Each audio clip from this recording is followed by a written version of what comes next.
Companies, like when they offer you this bonus, when they offer you this job, they want you to stay on because it costs a lot of money to bring on new employees. And so, if attrition is high, that can really eat into a company's bottom line. Hey everyone, welcome back to my channel, or welcome if you are new here.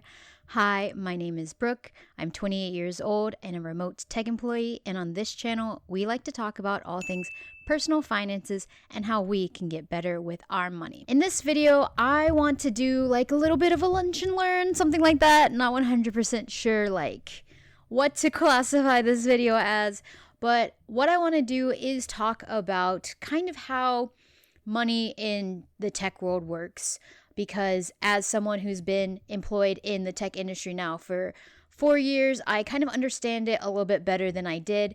And one of the things that I want to help people with this channel is people who don't have like this knowledge because their parents didn't work in this industry. They're the first ones to like go to college, work in the tech industry, that kind of stuff, because that's my story. And so I want to help out other people so that, they don't feel so confused and alone about all this, because it's definitely very overwhelming. And there really are not a lot of resources out there to help people who don't even understand like the fundamentals of what they're getting into and exactly how to manage their money. This is just going to be a little video about me like chatting with you as your friend, giving you some advice and information and stuff that I learned through the last 4 years about how tech salaries work, because I know that a lot of people are interested in like getting into the tech industry, and I know that it's kind of a crazy time to try and do that. But, there's always going to be people who are getting in and, that kind of stuff. And so I want to make this video to kind of help you understand some of the different acronyms, how salaries work in the tech industry, that kind of stuff. So let's first start with just like the basics. So just like with any job, if you get offered a tech job, you're going to have a base salary. So this salary is going to be your annual gross income that is going to be given to you on a bi-weekly basis or a bi-monthly basis. So my company does bi-monthly, which means that I get 24 paychecks throughout the year. So the difference between bi-weekly and bi-monthly is that with bi-weekly, you get 26 paychecks throughout the year, whereas with bi-monthly, you only get 24 paychecks. So a lot of people like who have bi-weekly jobs always excited about a magic month, if you've ever heard that term. And that just means that's the month that they get 3 paychecks instead of 2, just because of the way that the pay schedules are falling that month. If you are a bi-monthly employee, you will only get paid on the 15th of the month and the last of the month, and you won't get like a special extra magic month. So that's just one thing to keep in mind to understand like how the pay schedules work, because it's a little bit different from company to company. So that's one of the things that you need to know about your base salary. Now, a lot of times when you go to work for these tech companies, what they will do to try and lure people in is to give them bonus incentives to like come and work, especially if they're people who are doing like high paying positions. If you're like a senior software engineer, if you're like staff or above, or like principal, those kinds of roles, like if you hear those terminology, it basically means that you're like the top individual contributor on your team. Like you're at the highest level before basically just going into people management. So that's what those terms mean. And so when it comes to your base salary, that's going to be your base salary. But the way that you incentivize people to come and work for you at these tech companies, because the tech market is like a competitive market, there's lots of people trying to get in, what they will do to incentivize people to come to work for them rather than a different company is by giving them bonus incentives in the form of usually stock grants. And so stock grants can take the form of a couple of different things. So first, let's talk about if you are at a publicly traded company. So if you work at a publicly traded company, that means any person can go on the stock exchange and buy your company's stock. You have shareholders that your company is trying to make money for, that kind of stuff. So Apple, Netflix, Meta, all those kinds of things, they're publicly traded, which means that people can buy their stocks on the stock market. So when you work for a company like that, that's publicly traded, a lot of times what they will do is give you RSUs, or restricted stock units. So restricted stock units are just specifically units that are only given to employees as an incentive to work there. And so usually what happens is when you get a job offer, or if you get a promotion or a raise, sometimes part of that bonus or that payout to get you to come here will be in the form of a stock grant RSU. RSUs have different vesting schedules, so that's another thing to think about when you take this job. One, if the company is publicly traded, do you think that their stock is going to rise or lower? Because when they give you that RSU grant, what they're doing is they're saying, we're going to give you this amount of money. It's not going to be a number of shares. It's just going to be a cash value. For example, $20,000. That's an average size. And so that means once you get hired by them or you get the promotion, they're going to take that $20,000 and buy the stock at that price that it's currently trading at. And then that's how many units of stock you're going to get over the vesting period. So it doesn't really matter if your stock is trading super high at that time, you'll get less stocks. But if your stock is trading super low, you'll get more stocks. And your hope obviously is to make a little bit of money off of this. And really what you want is you want that at least face value of $20,000 for your grant. So the second part about that is the vesting period. So a vesting period basically just means like a holding period until you get your entire money. So it's paid out in specific time limits, and there's only so much given to you at a time. And the reason why is because companies, like when they offer you this bonus, when they offer you this job, they want you to stay on because it costs a lot of money to bring on new employees. And so, if attrition is high, that can really eat into a company's bottom line. And so what they do to incentivize people to stay for at least a certain period of time is to make sure that their stocks only vest over a certain period of time.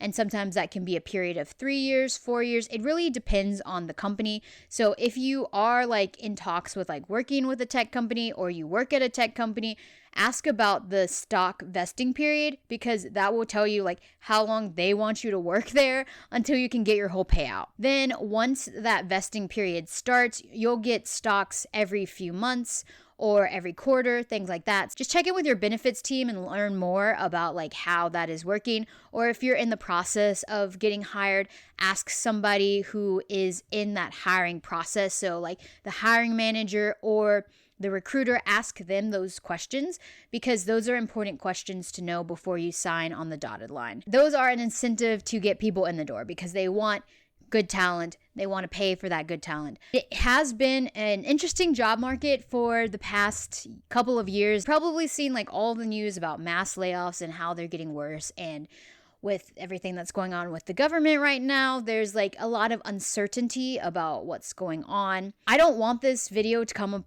across as me being blind to the issues. I just want to put out this education to people so that, hopefully the job market will recover. I firmly believe and hope, and I want to put out in the universe good positive feelings towards the job market, that things will improve, that things will get better over time, and that people can be gainfully employed.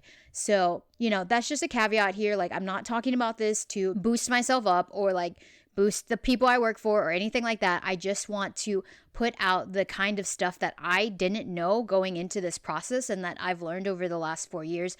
And I just want to share with you all, because I think that having that transparency of knowing the information and putting it out there is the most important thing that we can do to help other people, so that they have the full knowledge going in and they can go in with their eyes wide open. So that's RSUs. That's one way that you get some bonus money from your work.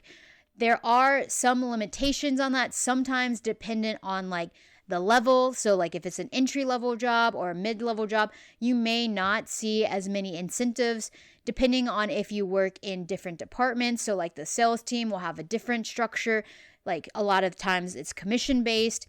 And so you have to think about that. What kind of position are you looking for? Those kinds of things. And ask. If you don't know the answer to something, ask the question to the people that you are interviewing with. They are more than happy to answer your questions. I feel like sometimes we get so scared during the interview process that if we ask a question, like people are going to be like, oh my gosh, they don't know this, maybe we shouldn't hire them. And that's not the case. I have found in a lot of places that are good, like good companies to work at, not at the bad companies. And you should be able to tell what a bad company is just by their hiring practices. But in good companies, they are willing to answer those questions. They are willing to take the time to explain things to you so that you know. That's just a little bonus tip about if you're like applying for jobs. If they just are like, oh, you're dumb for asking questions, you probably don't want to work there anyway. So the next form of bonus money that you could get as someone who works in a tech company, if you're in a non-publicly traded company, so if you're in a private company, maybe it's a startup and they're still getting their feet on the ground and things like that, you can get what's known as stock options. So basically what they're saying is if we ever go public, when we go public, you are able to buy our stock at this price that we set here, and it's going to be lower for you than the street market value. So the hopes there is that like really well-funded startups and ones that people believe are going to go the long way and get all the way to IPOing, which is initial public offer, basically when they first hit the stock market. That is going to be a promise to their employees as part of their loyalty to the company that they will be able to buy the stock at a decent price and hopefully make money, especially because a lot of times after something IPOs, hopefully their stock will go up in value. So that's what happens there if you're at a non-publicly traded company, a private company, and they're trying to retain great talent, is they will give you a really nice stock option. So that's all of the kind of like bonuses that you might see like if you're in the process of like getting a new job or getting a raise or a promotion, those kind of things. A lot of times it's in stocks. Honestly, I think it's because stocks are kind of made up. Let's be real. The stock market is made up by humans. We made up the system. We say that these companies have value because of the services that they provide. And we say that their value is this much on the stock market because people are willing to pay that much to buy this stock. The stock could go up or down. They can keep adding as many stocks into the pool as they want. I don't think that there's like an upper limit, but maybe there is. This is not financial advice, by the way.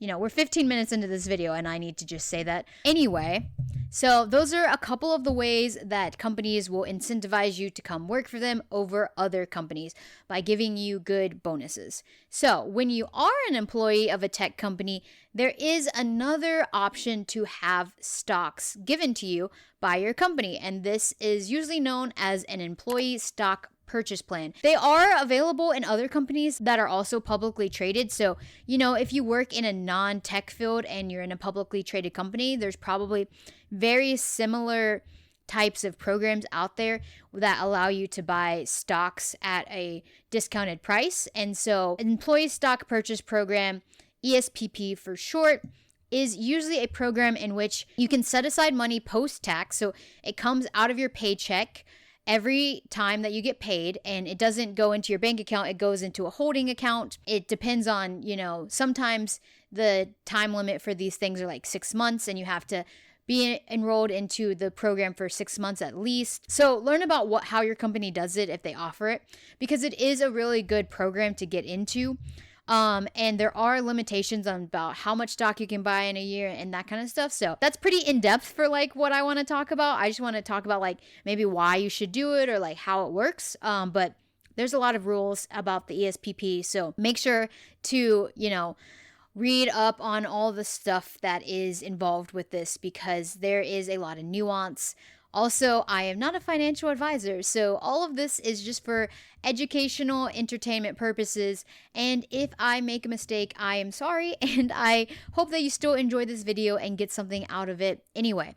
But with the ESPP, usually what happens is you can buy stock at a 15% discount rate. And so what you do is during that holding period, you can elect to have some of your check go into that holding account up to like 15%. Sometimes, it's like 1 to 15%. This is all post-tax money. You don't get any benefit on your taxes to do this, but it is a good program overall if your company offers it. So, if you're just starting out and you don't really understand how this works, just start small, maybe put in like 1-2% of your paycheck into it.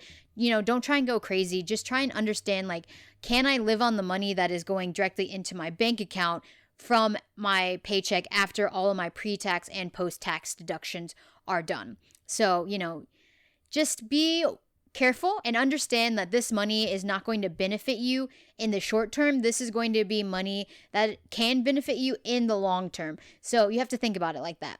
But anyway, once the holding period is up, say 6 months, then what will happen is that the money that you use in the holding will go to buy stock in your company. So how they decide how much money you would pay per stock is going to be dependent on the program, but a general way that people set up is that you are going to pay the price that it was at the lowest value on the start date or the end date. So let's say in the start period, it was $200, and then at the end date, it was $300. So your company would buy that stock at a 15% discount on the $200 because the $200 is the lower stock price than the ending value. And if it's like reversed, like the starting is higher and the ending is lower, you're still going to buy it at that lower price. So you're getting an automatic discount of 15% on the stock. And so the hope there is that because you're getting the stock at a discount, when you go into an open trading period, because if you work at a public company, you can't just buy stock all willy-nilly. You have to buy it during your open trading window, because if you try and do it during your non-open trading window, you could go to jail. Don't go to jail. Don't do things that will make you go to jail. Don't give out private secrets about your company, all that kind of stuff. Don't do things that are going to get you in jail. Just saying. So when you have an open trading window, that's when you can divest your stocks, either the RSUs that you got or the ESPP stocks that you got. The hope with the ESPP is that you're going to buy the stock at a discount and you're going to be able to sell it for a higher value than what your cost basis was. So hopefully you're going to make a little bit of money on it. One of the things that I like about an ESPP is that it kind of auto forces you to save a little bit of your money each paycheck. Like I said, this is a deduction from your paycheck directly. It will never go into your bank account to begin with. So if you can learn how to live on, 1% less of your overall paycheck, 2% less, every time you want to maybe up it 1% until you get to that 15% cap, then you're going to be learning how to live below your means.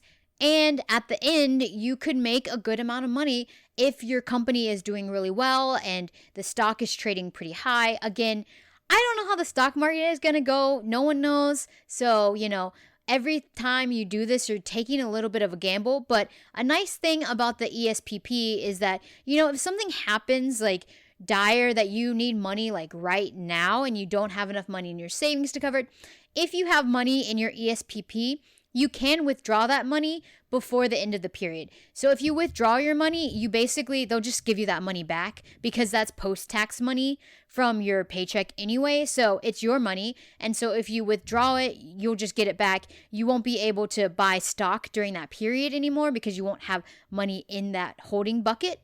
But if you need the money because something dire has really happened and you need to use it immediately, you can always do that. So that's just a little safety net there with this, because I know that some people, especially if you're not used to these kinds of pay structures and bonus structures, it can feel a little bit scary that you're putting your money into something that at the end of the day you may lose money on. I transparently have sold stock where I lost money, and it was kind of annoying that I had to do that, but we don't know how the stock market's going to go. So that's just a little bit of a caveat there. I think it's a really good vehicle because if your company does really well, you could come out really on top. You could come out really nicely if you participate in the ESPP and your stock just skyrockets.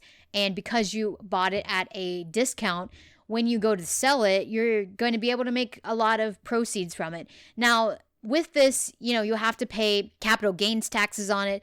And there's a lot of like theories out there whether you should hold it until it becomes long-term capital gains or if you should immediately sell it. And, you know, people will have different opinions. So what I suggest is to just like learn about what those different opinions are and then decide how you want your personal finance life to look like.